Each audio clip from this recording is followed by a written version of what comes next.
All right, boys, welcome to the second channel. If you haven't watched the main video on the main channel about Dani Olmo, check that out right here. It'll be linked at the top of the description. But right now, we're just going to talk a little bit more about the financials, and I'm going to give my honest opinion about this whole thing because it is a little bit concerning, even though I think it is a good signing, and nothing should be said badly about Dani Olmo or Nico Williams or anything about that. So first, let's get into the money to get the facts on the table first. So Barcelona signed Dani Olmo for something like 50 million euros. I don't have the exact number because Fabrizio Romano is saying one thing, some other guys from Catalonia are saying another thing. I have no idea what it is. So we're going to say 50 million plus about 10 million in add-ons, somewhere around the 60 million mark in total is how much they're going to pay for this guy. On top of probably like an 8 to 10 million euro salary per year and the amortization of that transfer fee over his 6-year career, his contract at Barcelona, it should come out to costing Barcelona about 25 million euros in their financial fair play regulation number or whatever.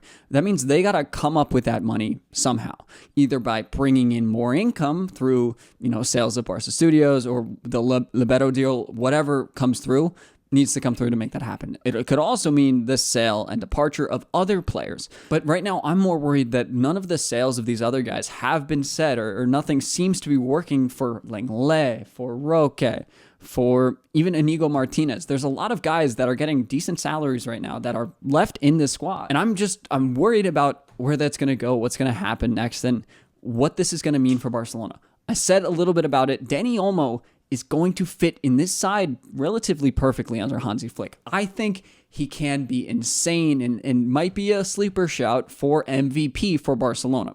A lot of people are comparing it to the Ferran Torres signing in the first year of Xavi, and it's not like that. It's not like that at all. I think Dani Olmo is a significantly better player than Ferran Torres was or is and always has been. He has always been at the top of world football when it comes to skills and talent and ability. The only question mark has been those injuries, which has kept people from paying that release clause over the past few years. But that's really the only issue I see with him. And with him knowing Spain so well, with him wanting Barcelona and showing that desire to come when, Nico Williams wasn't showing that, I'm okay with Dani Olmo coming, but I'm just concerned about the financials of getting guys out of the door, not before we bring somebody in. We're going to have a lot of guys on this wage bill. Dani Olmo's not going to be paid a small salary.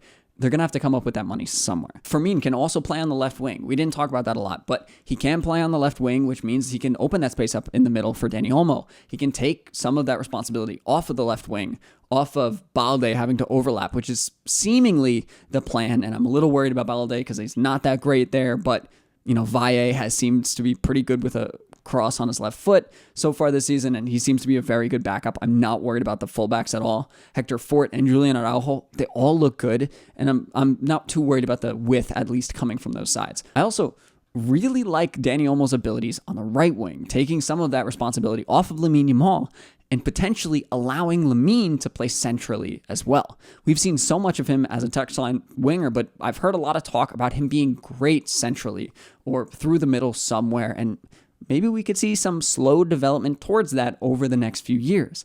Dani Olmo is 26 now. Nico Williams, I think he's 21, 22. That's a big delta there in age, and it brings two very different profiles. But Dani is more experienced, and he seems to be a leader, and I think this clubhouse, at least this pitch, needs leaders that are Spanish or just have the trust of this team. Gundogan doesn't really seem to have that.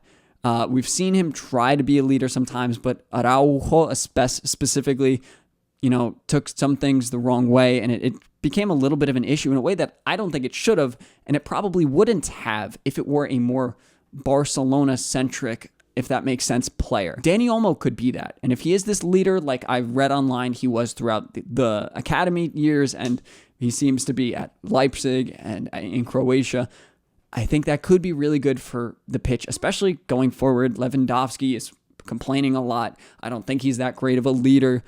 And then what else do we got going up there? Gavi, he's not going to play on the left wing again like he did under Xavi. So I want more leadership. Frankie de Jong isn't that. Pedri really isn't that. Maybe a little bit. And I need some more of that. And with the question marks that are going to be at the back, I want some consistency somewhere. Araujo, like if you guys don't know, Araujo is going to be out until like December, I think, with his injury. And if that's what they're saying now, it's probably going to be February with the way it goes. So there needs to be some consistency here. And I think that can come from Dani Olmo's leadership abilities. I don't think he's necessarily going to take minutes away from Fermin, but with Pablo Torre playing so well and Fermin still being away on international duty, international duty, he still hasn't played for Hansi Flick. Hansi Flick has no idea about this guy except what he's seen. So it's going to be interesting to see how he manages the minutes of these guys in the first few minutes or games in La Liga. They are all great players. This is a good problem to have there. But the deeper lying midfielders are going to be a little bit more concerning to me. It depends on the health of Gavi. Really, I think that's what this entire season really hinges on, because he can bring that ball-winning intensity that maybe only Christensen has in the midfield, and then not even him to the same level.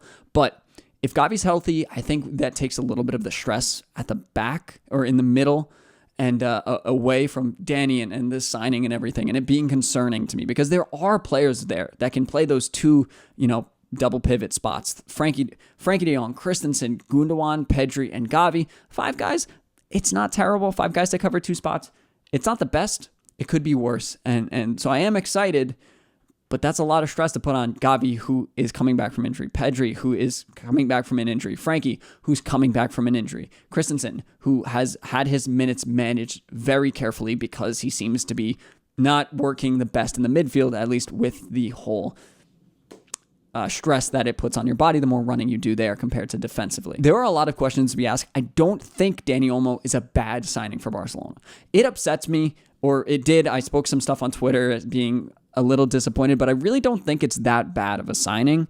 It's just I wish that more sales were made first and that there was more certainty about where these guys are going to play. But I like it. I think he is a great player. Don't take this out on Dani or Nico Williams. I'm not upset at Nico for not signing. I'm disappointed because he would have been sick at Barcelona, but I would still love him next season. I'm not one of those guys who's saying like, oh, the train has left the station. No, I'd still love to have Nico Williams next season. Let him play at the club that gave him and his brother a chance. Their story is incredible. I think they are a very good family. So, if you want to learn a little bit more about him, I made a video last year. Check it out right here to watch it. But to end it, Dani Olmo's a great signing. It's going to be good for Barcelona. They just we have to get a little lucky with injuries not coming at the back or in the middle primarily here. Who knows? But I don't think it's a terrible signing. I think it could have been much worse. Could have spent 120 million on Julian Araujo, and I don't think missing out on him is that big of a deal either. So thank you guys for watching. Thank you for watching the other video, and I'll see you guys in the next one. Peace.